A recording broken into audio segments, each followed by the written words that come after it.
Здраво на сите, добре дојдовте во првата епизода од краткиот серијал на подкасти кој што се нарекува Cyberштит и е дел од истоимениот проект што го имплементира фондацијата Метаморфозис. Јас сум Горан Ризаов, а денеска со нас гостин е професорот Анастас Мишев од Факултетот за информатички науки и компјутерско инженерство. Добре дојдовте, професоре.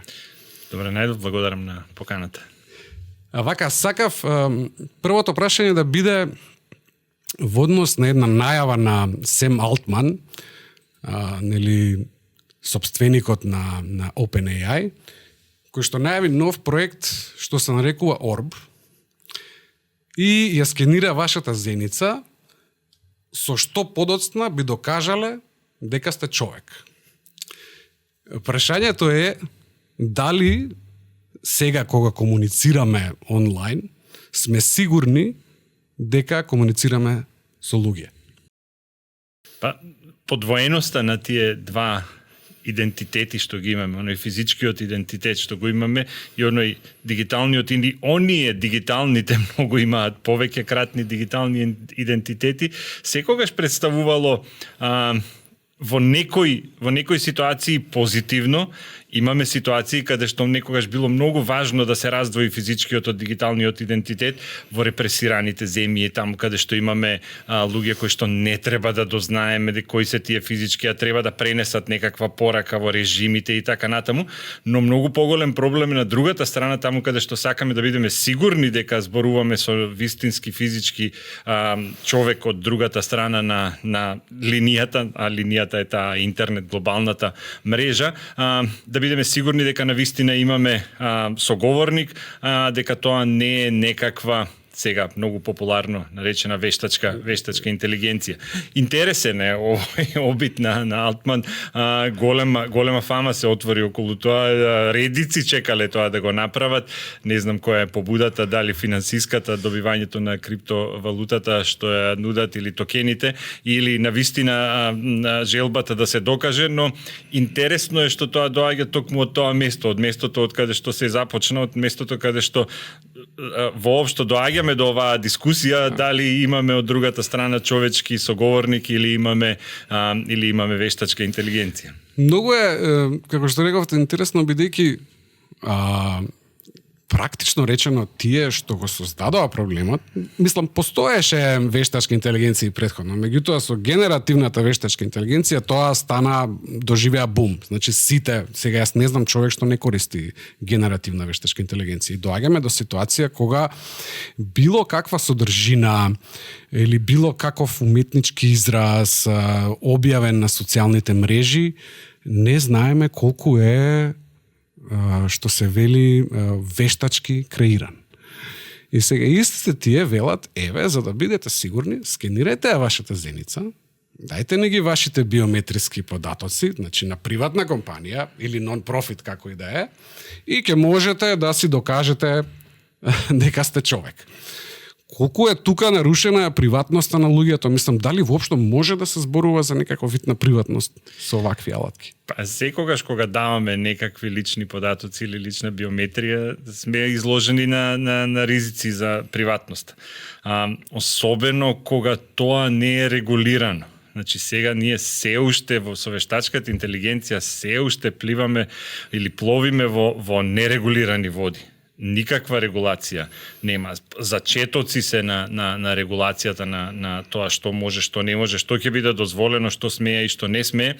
И сега тоа се користи, секако дека ќе го користат разни играчи во на целиот тој терен, за едно или за друго.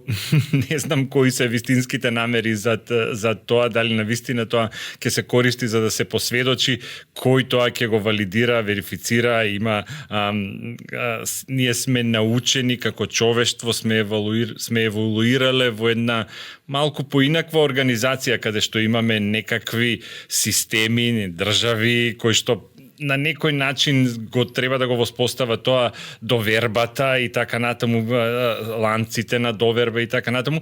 Овде сега гледаме наеднаш излегуваме од тие рамки, сами рековте, невладина организација превзема на себе да биде таа што на глобално светско ниво ќе каже дали јас сум Анастас или е тоа некој мој аватар во некаков си виртуелен свет. We needed a way that we could know what content was made by a human, by an AI. We wanted a way to make sure that humans stayed special and central in a world where the internet was going to have lots of AI-driven content. Да, дефинитивно, мислам, времево во кое што живееме е исклучително интересно. Многу работи се менуваат, значи целото општество се менува драстично. Начинот на функционирање, начинот на работење, начинот на учење, исто така се менува. Не знам, можеби можеме да зборуваме за тоа, за младите, за студентите. Целата нивна обседнатост со овие уреди, смарт телефони и така натаму, како да влијае на нивната способност за длабинско резонирање. Можат ли денешниве млади што студираат, Финки е еден од најпопуларните факултети во Македонија, можат ли длабински да резонираат и да анализираат проблеми и потоа сето тоа да го изложат во еден читлив документ? Па јас верувам во младите, инаку не би го работел тоа што го работам, да ги едуцираме младите. Верувам во нивните способности, но верувам во тоа дека треба да се променат начините на кои што тоа се прави, на кои што се работи со младите. Ние мора да се адаптираме на промените. Абсурдно е да дискутираме сега да им забраните на студентите да користат ChatGPT за изработка на семинарска работа. Непродуктивно е тоа, просто непродуктивно. Генеративната вештачка интелигенција и генерално сите тие нови технологии треба да ни донесат напредок и така очекуваме ние од тоа, како што историски секоја индустријска револуција носела некаков напредок, секогаш била проследена со големи дилеми, со големи протести, со стравови и така натаму. Се надевам дека и овде ќе го најдеме правиот пат. Мора да се адаптираме. И јас само би сакал да апелирам на тоа да се користат сите тие технологии внимателно, да ги научиме младите како да ги користат тие технологии внимателно во своја корист, во општествена корист, како да не се злоупотреби тоа, за да може да постигнат практично многу повеќе од што сме можеле ние без тие технологии, од што можеле нашите предци без машините или без електричната енергија и така натаму. Лесно ли е да се препознае кога користат генеративна вештачка интелигенција студенти? Тоа е одлично прашање. Кога почна таа цела фама со ChatGPT и така натаму, некако и ние бевме ставени на еден крстопат, каде сега како да се справиме со таа промена. Брзо увидовме дека не контрапродуктивно е да го забрануваме тоа. Напротив, треба да го охрабруваме користењето на технологијата, од друга страна на крај тие студенти наши се точно тие кои што ќе треба да го поддржат тоа и да го работат тоа во иднина, но многу е важно, суштински е важно да ги научиме да го користат тоа правилно. Да научиме дека вештачката интелигенција апроксимира. Тоа е, ако се спуштиме на дното, тоа е некаква статистика. Имаме огромно количество на податоци, непоимливо за нашите системи на разсудување, за нас како човечки организми, кои што некој може многу брзо да ги обработи и да извлече од тоа некаков заклучок. Не значи дека тој заклучок секогаш ќе биде точен. Значи, верифицирањето на тие информации што ги добиваат е клучно.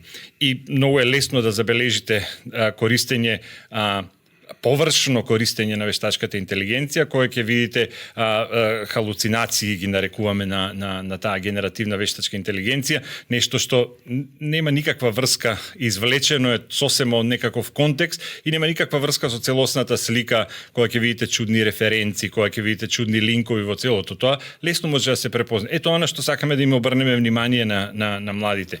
Проверете ги фактите. Многу е важно да ги проверите сите факти. Пред да предадете еден проект, пред да предадете едно домашни, на крај пред да било што направите кој во вашата идна кариера. Да. Токму така и ние за тоа се залагаме веќе долго време. Мислам, проверката на факти е нешто што редовно го правиме кај нас. Се забележува дека по овој бум со генеративната вештачка интелигенција има се споделуваат или се шират не само на социјалните мрежи, туку и во оние приватни четови, разноразни видеа кои што се генерирани со вештачка интелигенција, па дури и сомнителни видеа кои што се насочени кон некои личности чисто за да им наштедат. Како да се справат младите со тоа? Како да се спречи, возможно ли е воопшто тоа да се спречи? Па, јас се надевам дека тоа е возможно да се спречи, пред се, ама не со тоа може да се спречи со системски пристап, со системски промени. Многу фактори влијаат на тоа. Едукацијата на младите, препознавањето, верификацијата на фактите, пак ќе ја спомнеме, многу пати ќе ја спомнеме, но и заштитата, системската заштита, градењето на законите, градењето на етичките норми, врстие закони на тоа, сето тоа како систем во целина треба да придонесе за некој да го тоа препознае лесно, да не го доживее, ако е навистина AI, да не го доживее како личен напад, да знае каде да го пријави и да биде сигурен дека тоа ќе повлече некакви правни последици по тој што се обидел да го направи. На крај така функционираат системите, значи во системи во кои што имаме изградени закони, се уште ги немаме за жал, на полето на сајбер безбедноста, а уште повеќе користењето на вештачката интелигенција се уште е далеку од тоа да биде дел од законските норми. Ама мора да побрзаме со тоа за да не ни се случуваат некакви несакани штетни последици. Таквите степенот до кој што се развива сега генеративната интелигенција, реалистичноста на тие видеа, на тие аудио записи е толку на високо ниво што некој навистина може да се посомнеме и не да направи нешто што не би сакале да се случи во тоа, да има последици по здравие, по живот, уште полошо. Да. Кога зборуваме за системот, или да речеме образовниот систем кај нас, дефинитивно би требало преземе мерки во оваа насока што вие зборувате. Но дали, вака гледајќи од страна севкупно земено, дали мислите дека нашиот образовен систем има капацитет за такво нешто? Па, капацитетот се гради. И треба да се гради. За се градат капацитети и треба да се гради. Сега е моментот кога треба интензивно да се работи на градењето на тие капацитети. Ама зборам низ целото општество. Значи не зборам само да се воведе тоа како предмет на учениците, за да се воведе на предмет треба да се обучи некој. За да се обучи некој треба да има цел еден систем, цела една програма и што и да е тоа некаква околина во која што ќе се обучи. За тоа да се случи, за да се справиме со последиците, треба да знаеме каде да се обратиме, да знаеме од кого да побараме заштита, да знаеме дека воопшто не е срамота да побараме заштита за тоа што ни се случува во онлайн сферата. Ние моментов работиме на еден таков проект, факултетот работи на таков проект, ама тоа не се решава со еден проект. Ние имаме проект финансиран од програмата Digital MK SafeNet проект со неколку невладини организации, со Министерството за дигитална трансформација, таму е носител, каде што се прават обиди да се дефинираат тие рамки, да се дефинира што треба да знаат наставниците, што да треба да знаат студентите, што треба да знаат родителите. Родителите се клучен фактор во целото тоа. Ама тоа е една капка во морето. Не можете вие со еден проект да го решите тој феномен на државно ниво. Тоа може да даде убави насоки како да се прави тоа. На крај, системот пред се Министерството за образование и Министерството за дигитална трансформација треба сериозно да се зафатат со тоа и да час поскоро почнат тоа да го спроведуваат. Ете, може би баш од тој проект може да произлезат некои корисни работи кои што они треба да пробаат да ги имплементираат и да се системски да се пристапи кон решавање на тоа. Да, бидејќи вакви моменти на пореметување на пазарот, да речеме, може да се сватат и како можност и како шанса да се направат некои реформи, да се воведат некои новини кои што досега не биле воведени, да се фати, да речеме, чекорот со, предпоставам дека се уште не е касно. За тоа ги спомнавте родителите. Од една страна да, се професорите, наставниците и така натаму, меѓутоа родителите исто така е прашање колку тие се подготвени да им помогнат на своите деца кога се соочуваат со ваквите проблеми. Имаат ли капацитет и знаење да можат да разговараат за тоа или да можат да ги насочат каде да се обратат кога имаат ваков вид на проблеми, значи зборуваме за нарушување на приватност, онлайн заведување, користење на вештачка интелигенција во разноразни сомнителни материјали, измами на социјалните мрежи кои што сега се исто така во бум со користење на AI, значи колку родителите се, мислам, можеби не може да се даде некоја проценка, но чисто вака од вашето искуство. Особено битен фактор се родителите. Она што сега се случува е што ако направиме споредба со минатото и воведувањето на тие, и во минатото имало disruptive technologies, така појавите на телевизијата и така натаму појавата на интернет и така, ама не одело тоа толку многу брзо и некако генерацијските јазови успевале да го покриват тоа, да го покријат тоа. Тие што растеле како деца со телевизија знаат како кон своите деца да го координираат, да го насочат таа поддршка. Ама сега немаме време ние за тоа. Немаме време. Работите се одвиваат толку брзо што ако не превземеме директни насочени мерки, мора да превземеме насочени мерки за подигање на општествената свест, за директно обраќање кон родителите и тоа пак треба да го канализираме преку училиштата, предпоставувам, бидејќи таму се децата на крајот на краиштата, да ги образуваме за да се смени тоа. Ние се соочуваме со сериозен проблем. Немаме време да чекаме да се смени една цела генерација, па да рече, ова е таа генерација што порасте со чат GPT. Кој знае што ќе се случи до тогаш? Да. Сега чисто сакав конкретно да прашам. Кога зборуваме за вештини за користење на овие дигитални технологии или за спроведување на таа дигитална безбедност, кој што самите млади или повозрасни можат да ги превземат. Што би биле главните работи што можат они да ги направат за да се чувствуваат и да бидат, да речеме, побезбедни во денешницата, во дигиталниот свет? Мора да бидеме отворени и да бидат отворени кон технологиите и да бидат да сакаат да научат како тие технологии се користат. Од друга страна мора да има некаква понуда и некаков пристап од општеството, од компаниите. Има примери во светот каде што на различни нивоа се прави тоа, од приватните провайдери, телекоми и така натаму до државите, министерствата, невладините организации, сите имаат своја улога во тоа како да пристапат и да ги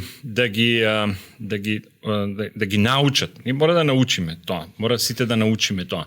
Ама тоа е, јас тоа секогаш сакам да го ставам во еден малку поширок контекст. Ние мора да научиме малку повеќе не само за дигиталната писменост, генерално, значи, владењето на правото, почитувањето на нормите, законите и на тоа да ги додадеме сите овие други. Има многу интересен е како феномен. Имавме случај пред 5-6 месеци, имаше една злоупотреба со лажни казни за паркирање, каде што се намамуваа корисниците да платат казна за паркирање. Ако вие сте се паркирале уредно и ако сте сигурни во себе, кога ќе видите таа казна или ќе се рече сигурно некој си игра со мене или ќе се јавам на телефон, знам каде да се обратам и да праша и да речам ова некој има грешка во целото тоа. Ама, ако во целото тоа ние сме решиле да ги, како се вика тоа, да ги подзаобиколуваме законите, па само за 10 минути бев јас тука паркиран и сега наеднаш имам казна.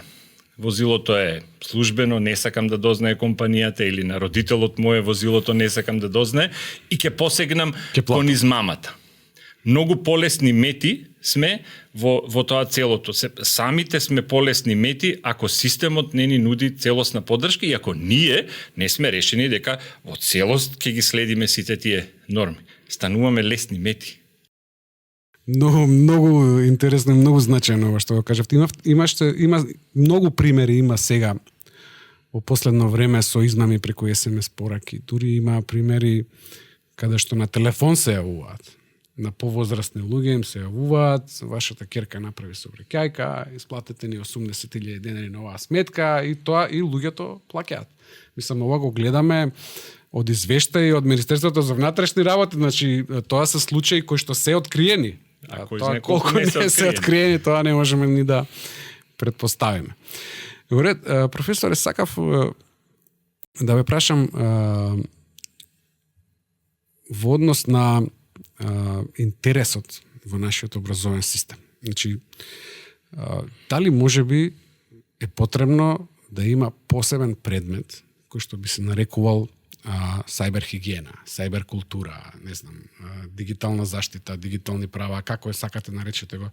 Меѓутоа, дали мислите дека може тоа да влезе во формалното образование и да биде, еве, ако не задолжително, барем изборен предмет кој што би можеле да го изучуваат децата? Апсолутно дека мора тоа да биде така. Значи, тоа е уште едно множество на вештини. Во училишните системи ние гледаме дека има предмети поврзани со вештини во домакинството, вештини во техничка работа и така натаму. Ова се уште едно множество на вештини кои што сметам дека е уште посериозно треба да се разбере и треба да се имплементира, бидејќи ризиците со кои што ќе се справува, кои што се поставуваат врз децата пред се, врз учениците, се огромни, последиците може да бидат огромни, несакани. Мора да размислуваме на тоа дека тоа треба да го направиме во самиот систем, да го вгнездиме.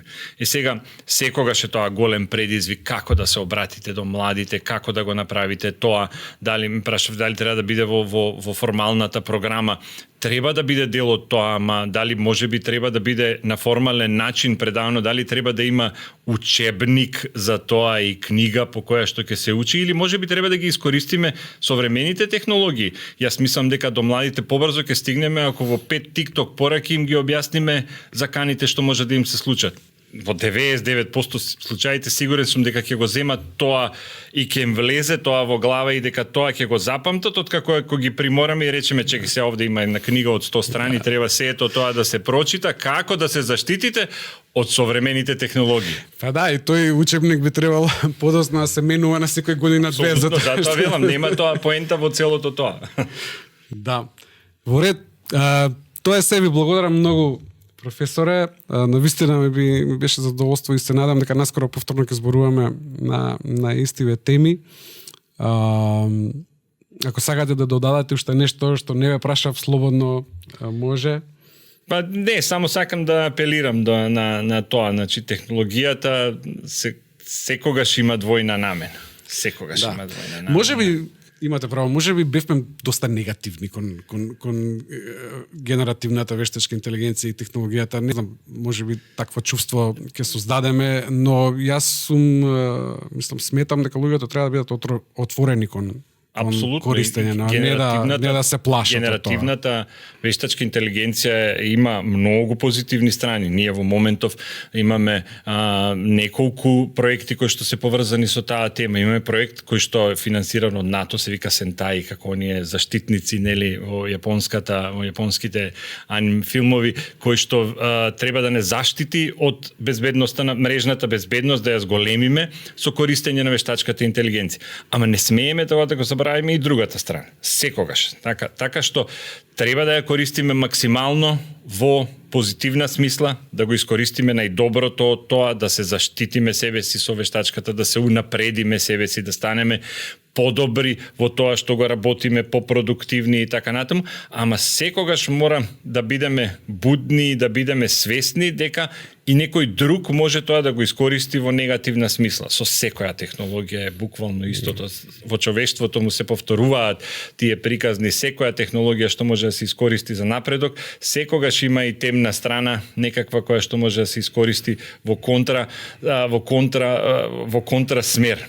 И она што е многу интересно е што она што ние се обидуваме да ги научиме студентите наши кои што се идните, тие кои што треба да ги заштитат ресурсите, да ги заштитат луѓето од таквите сајбер напади, е дека на тие што напаѓаат можеби им е многу полесно. Они немаат етички кочници. Они немаат законите секако ги игнорираат ако веќе решиле да ги прекршуваат. Од друга страна, тие што бранат, тие треба да бранат во рамките на закон, во рамките на етика.